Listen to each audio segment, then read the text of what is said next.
संभाजीराजांना त्यांनी हे आंदोलन या पावसाळ्यापर्यंत थांबलं असतं तर मला वाटतं हे जे काल शाहू महाराज यांना सुद्धा त्यांना समजावण्यासाठी ते गेले होते. कुठलीही अनुचित घटना घडणार नाही असं संभाजीराजे. नवनवीन अपडेट्ससाठी डिजिटल कोल्हापूर चॅनेलला सबस्क्राईब करायला विसरू नका. आमच्या फेसबुक इन्स्टालाही नक्की फॉलो करा. आपल्याला भेट दिली, कशा प्रकारची स्थिती आहे, लोक भयभीत झालेले आहेत मोठ्या प्रमाणात. आता या लोकांना धीर देणं आणि त्यांना पूर्णपणे संरक्षण देण्याची आपली प्राथमिकता आहे.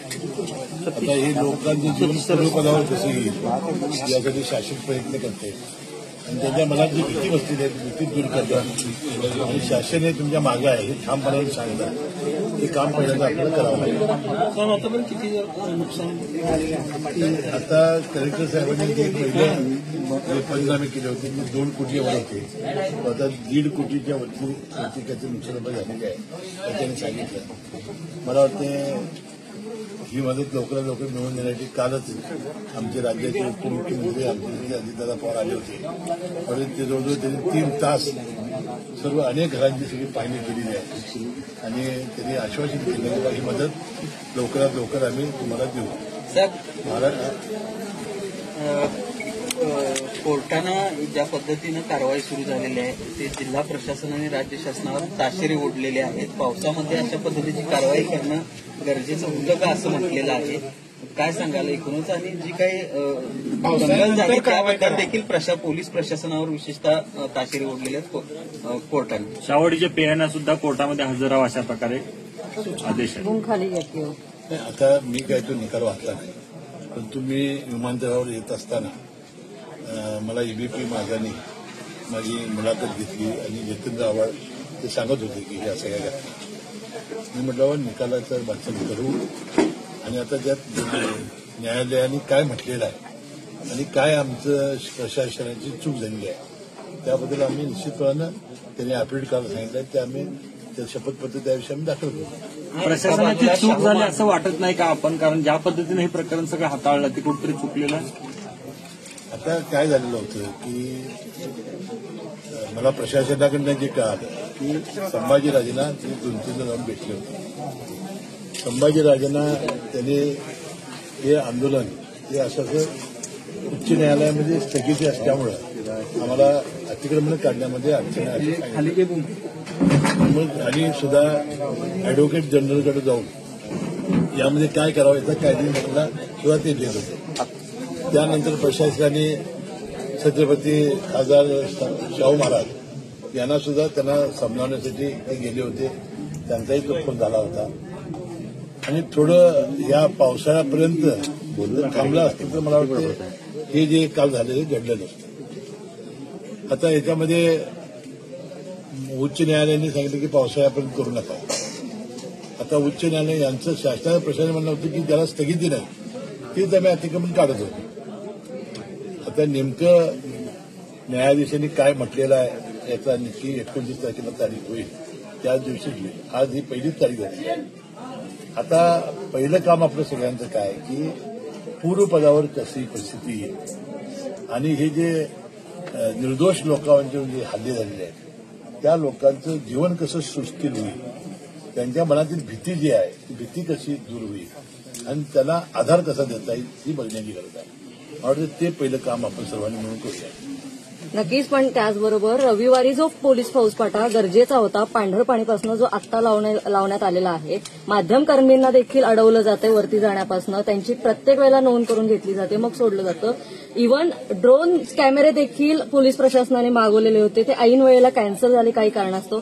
अशा पद्धतीची जर सगळी तयारी होती पोलीस प्रशासनाची तर नेमकं अडलं कुठे? पोलीस फौजफाटा वरतीच कसा राहिला आणि वरनं जो जमाव खाली आला त्यांनी पूर्ण रस्त्यावरती मोठे मोठे दगड टाकलेले होते. तोपर्यंत पोलीस प्रशासन काय करत होतं गडावरती? आता काय झालं की तारीखच अशी ठरण्यात आली होती 23 तारखेला पावनखिंड यांचा कार्यक्रम होता. अनेक लोक हे ट्रेकिंग करून येतात, त्या निमित्ताने काही लोक आले त्यावर आपण आवडू शकत नव्हतो आणि कुठलीही अनुचित घटना घडणार नाही असं संभाजीराजांनी प्रशासनाला सांगितलं होतं. त्यामुळे थोडंसं कुठली घटना अशी होणारच नाही अशी एक भावना त्यांची झाली असावी. परंतु त्या याच्यामध्ये कशा पद्धतीने एक रेंज नाही, कशा पद्धतीनं मला आता येताना जिल्हा पोलीस प्रमुखांनी जिल्हाधिकाऱ्यांनी संपूर्ण त्या दिवशीचा इतिहास आम्हाला सांगितला. कारण त्या दिवशी सकाळी आम्ही गुरुमावळीच्या त्या वेळापूरला आम्ही रिंगणला उपस्थित होतो. त्यानंतर आम्ही बारामतीला सभा आमची होती आणि दरम्यान मला तुमची पत्रकारांचे फोन येत होते आणि इथूनही फोन होतो. इथं रेंज देत होती. मी क्षणाक्षणाची माहिती घेत होतो. परंतु जी घटना घडली अतिशय दुर्दैवी आहे. ही घराला नको होतं. आपल्या कोल्हापूर जिल्ह्यात छत्रपती शाहू महाराज भूमी असं कधीच घडलेलं नाही. ही मला वाटते तशी दुसरी घटना घडली. तर मला वाटतं अशा घटना होऊ नये त्याची काळजी आपण सर्वांनी घेऊया. आणि प्रशासनाने आता जे लावलेलं आहे म्हणजे त्याचा उल्लेख आता करण्यात आला की ती खबरदारी घेत आहेत की अशा घटना होऊ नये. जास्तीत जास्त कसा लोकांना संरक्षण देता येईल असा प्रयत्न ते करतायत. साहेब, ज्या रवी पडवळवर गुन्हा दाखल केलेला आहे पोलिसांनी, त्या रवी पडवळला त्याच दिवशी पोलिसांनी दुचाकीवर टिब्बल सीट घेऊन पांढरं पाण्यापर्यंत त्याला सोडलं पोलिसांनी. अशा पद्धतीची माहिती समोर येते. काही व्हिडिओ जरी असले तरी तसे काही लोकांनी ते पाहिलेलं आहे. मग असं असताना त्या रवी पडवळवर योग्य ती कारवाई आधीच करणं गरजेचं वाटलं नाही का पोलिसांना? आणि मग एवढी तोडफोड झाल्यानंतर देखील त्याला सुरक्षितपणे का पाठवलं गेलं? आणि त्याच्या आधीच ही घटना घडायच्या आधी 8 दिवस ते ह्या भागामध्ये होते अशी देखील माहिती मिळते. त्या सर्व गोष्टीची उच्चस्तरीय चौकशी केली जाईल आणि योग्य पद्धतीनं यामध्ये काय झालं त्याची आपण चौकशी करून निर्णय घेऊ. कोल्हापूर जिल्ह्यामध्ये दुसऱ्यांदा दंगल घडलेली अशा प्रकारची प्रशासन या सर्व गोष्टीची न्यायालयीन चौकशी करणार आहे का? दोषी अधिकाऱ्यांवर कारवाई होणार आहे का? आता ज्या दिवशी घटना घडली त्या दिवशी दोन ताबडतोबीनं त्यांनी संचारबंदी लावली.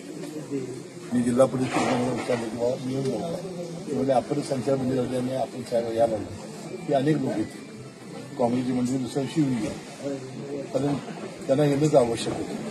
काय येणं आवश्यक होतं ते तुम्हाला माहितीच असेल. कारण लोकसभेच्या निवडणुका झालेल्या होत्या. त्यानंतर अनेक घटना घडलेल्या होत्या. समाज माध्यमावरनं त्याच्यावर टीका होत होती. असं असल्यामुळे ते आलेले होते. त्यांना आम्ही परवानगी दिली. आता त्यानंतर अजितदादा पवार काळ आले. मी आज येणारच होतो. त्यांनी जाहीरच केलं आणि त्यामुळं आपण गेल्यामुळं पुन्हा एकदा त्या शिस्त जी लावली पोलिसांनी त्याला कुठे हे होऊ नये म्हणून आपण आज आलो.